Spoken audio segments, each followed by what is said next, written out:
Hi students, already we discussed reproduction in plants in part 1. So in this video we are going to learn modifications of plant pots.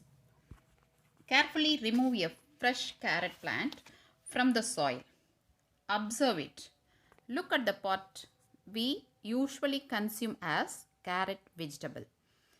However, it is not a unripe fruit, but the taproot of the carrot plant. We can see that the taproot of the carrot is swollen. In the case of the carrot plant, the taproot has a different characteristic than the usual plant. Normally, each plant organ originally evolved to meet certain needs of the plant.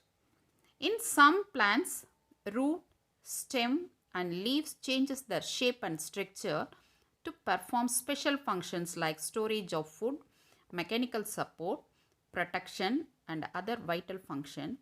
This is known as modification. Next part is modification of root. Roots for storage. Look at a radish, turnip, beetroot and carrot. They all grew under the soil. All these vegetables are in fact roots of the plant. Instead of thin slender roots, in case of such plants, the roots have become a place to store the food produced by them. Hence they are thick and swollen. One can notice that the taproot of the radish is in the shape of spindle, swollen in the middle and tapering at both the ends. Such type of modified roots are called spindle-shaped root. Example, radish. At times, like in the case of turnip, the beetroot, the taproot can acquire a shape of the top that is spherical at the base and tapering shortly towards the apex. They are called as top-shaped root.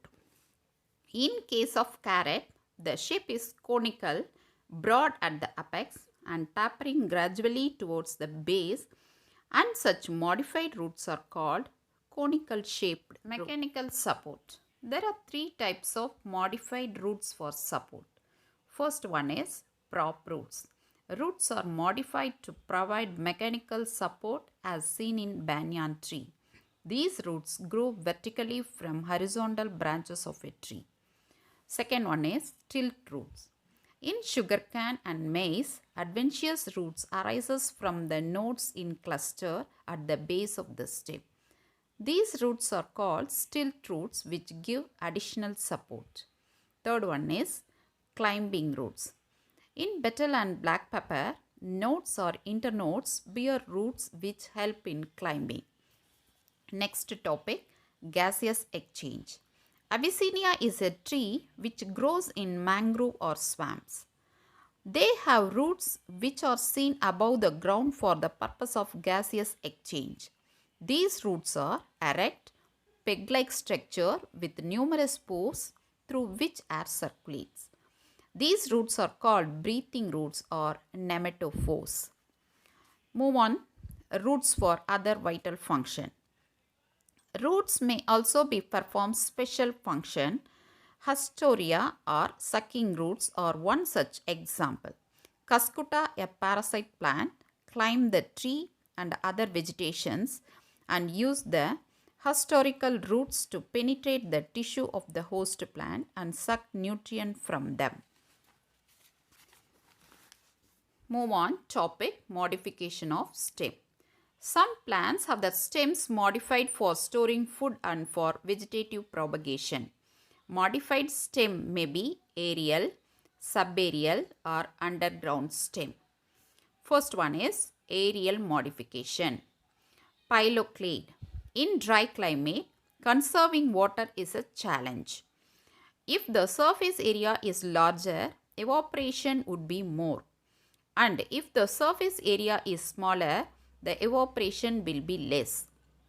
Cactus hence has a thick stem which does most of the food production through photosynthesis, and leaves are reduced to small spines with less surface area.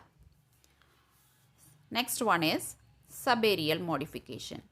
Stem of some plants remain subaerial which are grow horizontally on the surface of the soil for the purpose of reproduction. There are 4 types. First one is runner. The stem grows laterally on the surface of the soil, breaks up to produce roots where it touches the ground to give rise to a new plant. Example, centella. Next one is stolon. Stolon is a slender branch of the stem that grows upwards to some distance and then bends towards the ground. Upon touching the ground, it gives rise to a new plant. Example, wild strawberry. Next one is sucker. Sucker is a short and weak lateral branch that grows diagonally upwards and directly gives rise to a new shoot. Example, chrysanthemum. Fourth one is offset. An offset is a short and thick branch that arises from the axial part of the leaf.